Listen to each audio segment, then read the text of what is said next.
stress that guy was under. He was under so I much couldn't. stress he had to get anesthetized every night.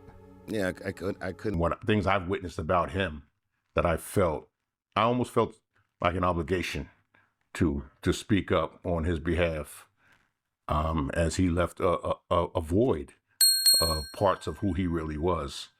To control him.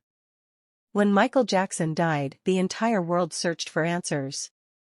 The investigation eventually wrapped up, and a doctor was convicted of involuntary manslaughter.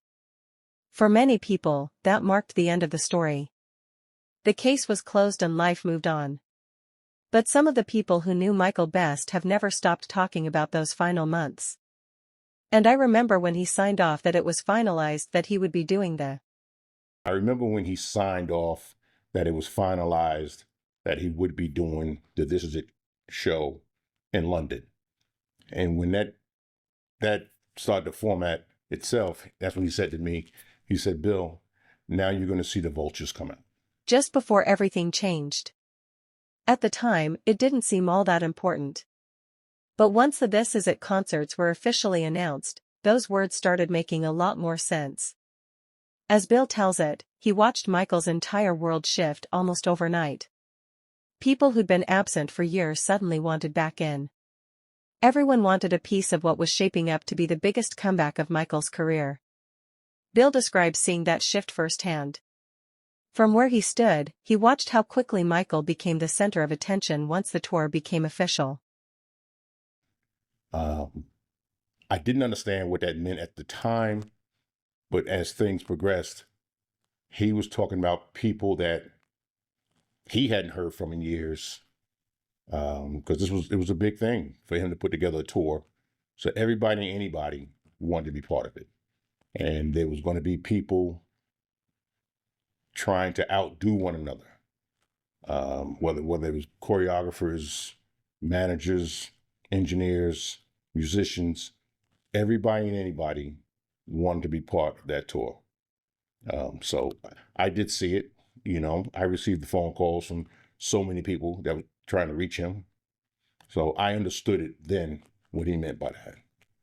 So you was the But one that wasn't the only part of Michael's life Bill opened up about. Bill explains why he thinks Michael became an easy target, how his generosity toward kids was perceived by others, and why the accusations that followed reshaped the course of his life forever. I think some people just took advantage of his relationship with children, that he invited into his home. Some kids were cancer patients that he helped get through, took care of their medical bills. Others that he welcomed to Neverland, and they would stay at the home. And some people took advantage of him. He was a target, and they accused him of certain things. And I've always felt, as a parent myself, there are people going after him financially when they feel that he did something to their kid. I mean, come on, as a parent, there's no amount of money in the world that would satisfy me, if you did something to mine. So they went after him financially. As the conversation moves forward, Bill gets asked about another subject that has stirred debate for years. This time, attention turns to Michael's business empire and the extraordinary assets he held. We traveled and we traveled in private and secrecy, but he was more secluded, and he was always working on his next move. He had plenty of business dealings throughout the world. Certainly he kept to himself.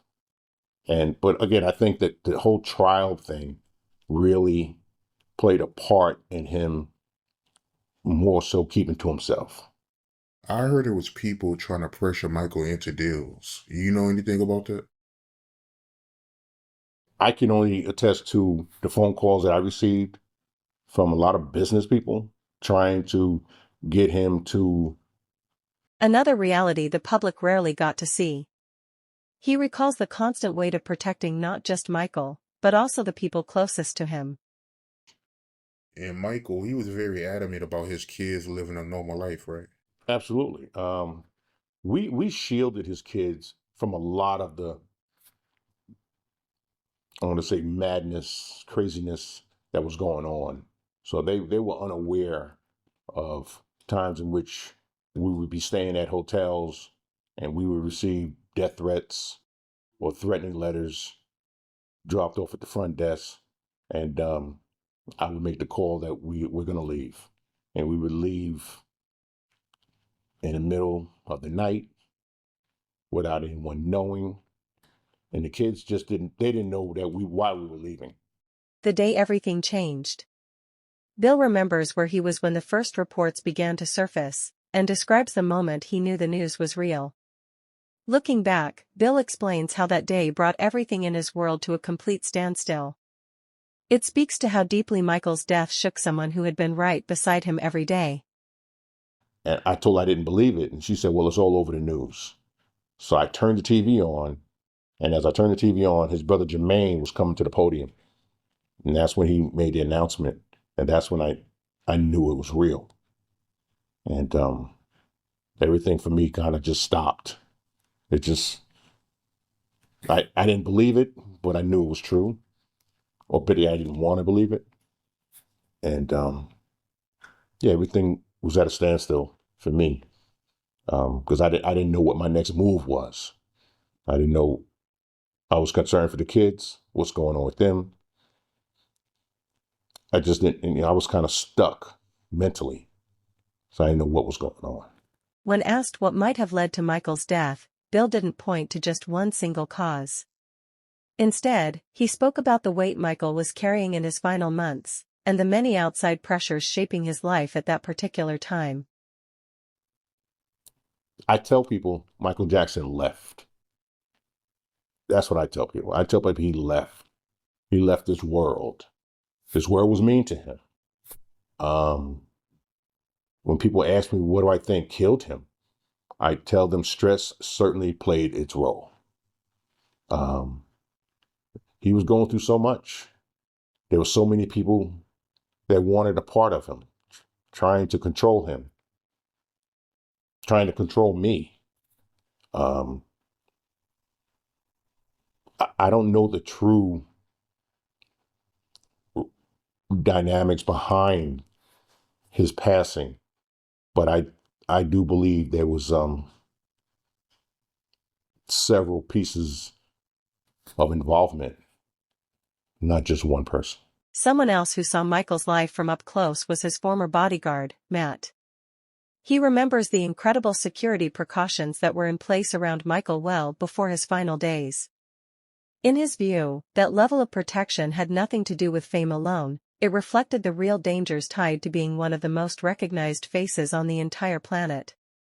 A doctor was always kept close by his side.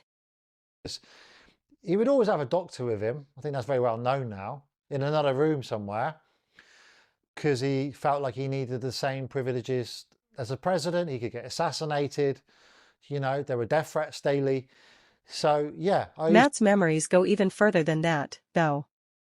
He also revisits a deeply personal moment from a conversation that happened in the years after Invincible was released.